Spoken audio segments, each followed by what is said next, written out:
Bwana mambo vipi bwana? Bwana fresh ni aje? Mambo yanaenda? Wema kabisa. Bwana mnyama Simba. Yeah. Mnachukua ubingwa kweli ama mnasindikiza ubingwa? Ubingwa upo. Sisi tusindikize ubingwa, ubingwa upo. Afu hata wenyewe wanajua. Sasa hivi wanacheza matumbo yao yakiwa ya moto. Kwa sababu wanajua kwamba mnyama anakuja. Wewe fikiria tulikotoka kwa pointi zilikuwa 8 ujue. Lakini zimepungua sasa mpaka imebaki ya pointi 2. Kwa hiyo ubingwa upo. Ubingwa upo kabisa. Kwa sababu zipo mechi ambazo tunaona kabisa uwezekano wa kudondosha pointi wao upo. Mechi gani sasa? Na sisi tunaendelea kuwafukuzia kama mechi gani ambazo mna hakika kwamba Young Africans atapoteza? Siwezi nikakwambia nani, lakini si wenyewe tunawajua kichwani. Mimi kwa upande wangu kuna watu kama wawili vinawategemea. Nategemea na imani watu niangusha. Bwana ukiangalia Chama Clatous amekuwa mwiba sana. Ndio. Katika historia ya soka Tanzania ndio mchezaji pekee ambaye ameonekana kuchukua tuzo mfululizo za mchezaji bora kwa kila mchezo. Ndio. Chama unamwonaje? Umri umeenda lakini anakipiga kweli kweli.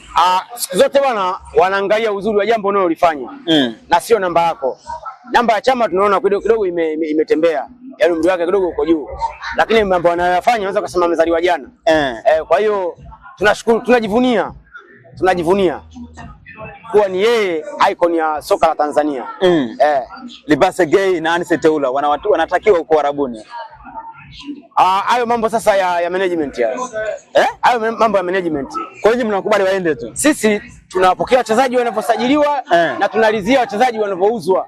Kwa sababu ni maisha yao ya kimpira. Kwa hiyo kama itafika stage wakafika makubaliano, sisi sio kama timu nyingine hizo huko. Sisi sio kama timu nyingine hizo huko za huko hizo. Kwa hiyo mtakubali waende tu. Sisi wakiliziana wenyewe, management ya huku na management ya kule Uarabuni. Sisi tuko tayari wawauze. Tunaamini watatuletea majembe mengine kwa sababu mchezaji ni kama mke. Anaolewa hapa, mambo yakiova anaenda anaolewa kwingine huko. Sasa mtatumia tena nguvu kujenga timu tena. Tunajenga, hatuna shida. Kwani kutoka wachezaji wawili ndio kwamba timu itakayobomoka? Hamna. Ile timu sasa hivi ipo kwenye reli ile. Baadhi ya mashabiki hawataki aondoke. Yaani ile timu sasa hivi inaweza nikaingia mimi na nikakipiga. Tunapishana mtazamo, ila ukweli ndio tupo hivyo. Yanga wanasema kileleni pale hawatashuka mpaka wachukue ubingwa. Nyinyi mnakaa pale kileleni kama status. Lile sio tatizo. Yaani kusema hawatoshuka, alafu uwezo ukawa tofauti, haiwezi kuwa tatizo. Wanasema hawatoshuka mdomoni. Lakini ikifikia stage wamepoteza, watangangania kufanya nini sasa? Labda watakaa kileleni kwa gorofa lao lile pale. Labda. Ila kilele cha ligi. Ikifikia stage wamepoteza unatoka. Wewe utambishia nani? Huwezi kubisha, utatoka tu.